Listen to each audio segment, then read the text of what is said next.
presidente.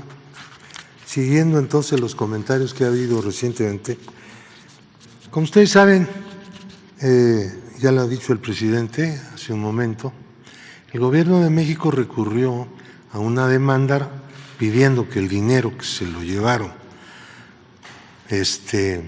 cobrando contratos por centenares de millones de dólares, pueda volver. Y la única forma que tenemos es yendo a un juzgado y presentando la demanda, que fue lo que se presentó.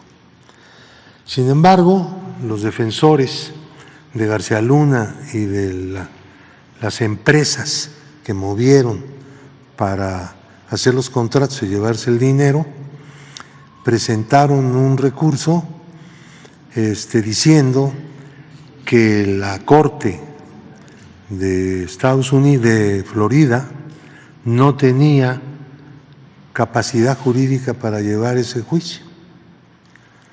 Y esto hizo que el juicio se suspendiera mientras se resolvía pues ese incidente en otro tribunal.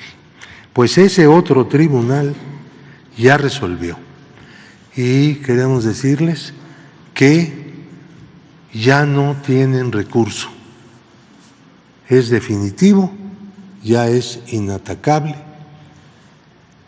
El juicio para la devolución de los recursos de México por parte de esta trama de corrupción se va a llevar a cabo. Habrá juicio, sin duda alguna. Viene el momento en el que pues el juez les va a exigir a los demandados que presenten una respuesta a las pretensiones del Gobierno de México. Una vez que esto ocurra, se integra el jurado, se abre propiamente el juicio y viene el veredicto del jurado y la decisión del juez. Hay una serie tenemos aquí una lista que sería bueno que pusiéramos, una lista de personas y empresas demandadas en Florida y la cantidad de dinero, ahí está, ¿no? La lista, bueno, pues empieza con García Luna y sigue con Linda Cristina Pereira Gálvez, Mauricio Samuel Weinberg, Silvia Donna Pinto Weinberg, Jonathan Alexis Weinberg Pinto, Nathan Juancier Taub, José Francisco Niembro González, Marta Virginia Nieto Guerrero de Niembro, y luego ya empiezan las empresas que como tales, además de sus directivos y sus accionistas, como tales empresas también han sido demandadas, porque fueron los instrumentos y los que firmaron los contratos y los que hicieron todo pues se llevaron el dinero.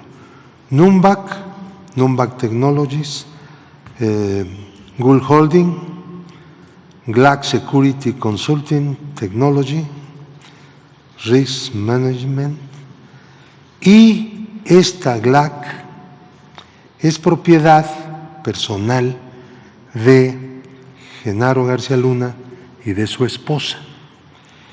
Y estos hicieron varias actividades dentro de la trama corrupta, pero una que destaca mucho, le cobraron a la Procuraduría General de la Ciudad de México más de 26 millones de un supuesto adeudo que tenía con ellos, pero no hay papeles, nunca hubo adeudo, nunca nada, y simplemente llegaron y cobraron y se fueron, así como llegar a una ventanilla y recibir dinero.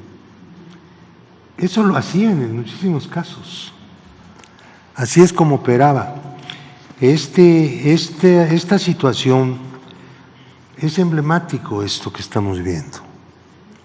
Aquí hay un total de 646,966,199 dólares. Multiplíquenlo por 17 y pico.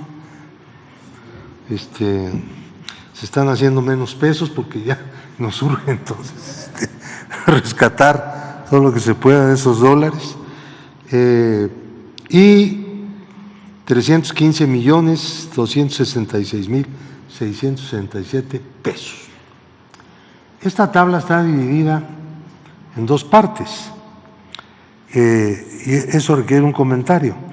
Del 1 al 5 fueron operaciones hechas durante el periodo de gobierno de Felipe Calderón, por un total de 225,212,906 dólares. Y la segunda parte, en el periodo de gobierno de Enrique Peña Nieto, que fueron 420,753,293 dólares y 315,266,667 pesos. Es transseccional esta trama de García Luna. No se quedó en el tiempo en que él fue secretario de Seguridad Pública. Siguieron operando con el nuevo gobierno. Por lo tanto, la lista de personas involucradas que fue dada aquí en ocasión anterior, aquí mismo, en esta conferencia de prensa, pertenecen a dos gobiernos, todos ellos. Entonces, también esto es emblemático porque nos habla, nos muestra, es un caso concreto en el que se muestra cómo operaba el sistema de la corrupción durante 60 o 70 años. Creo que me estoy quedando corto, porque esto empezó en los años 50, cuando se formó en el presupuesto nacional el ramo que se llamó después 23, que eran los gastos discrecionales del presidente de la República. En el presupuesto había un gran lugar en donde el presidente repartía de acuerdo con sus decisiones políticas y personales. Esa situación se prolongó durante mucho tiempo y fue generando poco a poco una estructura de lo que llamamos el Estado corrupto. No es que en México hubiera corrupción como la puede haber en cualquier parte.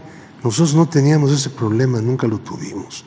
Nosotros tuvimos una estructura de Estado corrupto cuando la corrupción se conformó en uno de los principales instrumentos de la gobernanza del país. Por eso llegó a todas partes, por eso se extendió.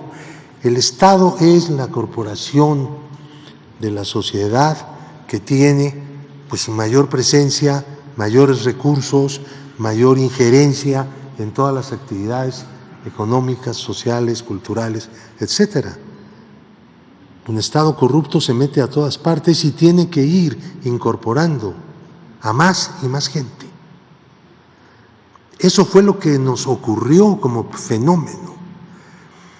Siendo la corrupción uno de los principales instrumentos de la gobernación del país, se presentó en la empresa, en la escuela, en todos lados, llegó a todas partes.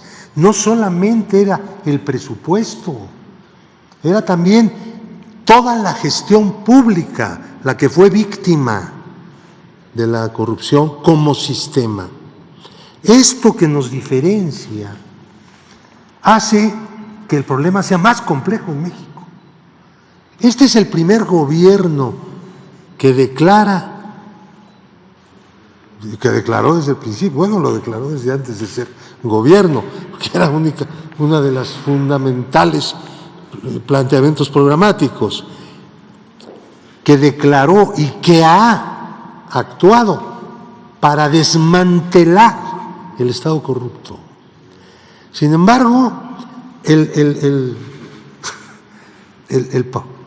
este inmenso problema pues va a tener que continuar.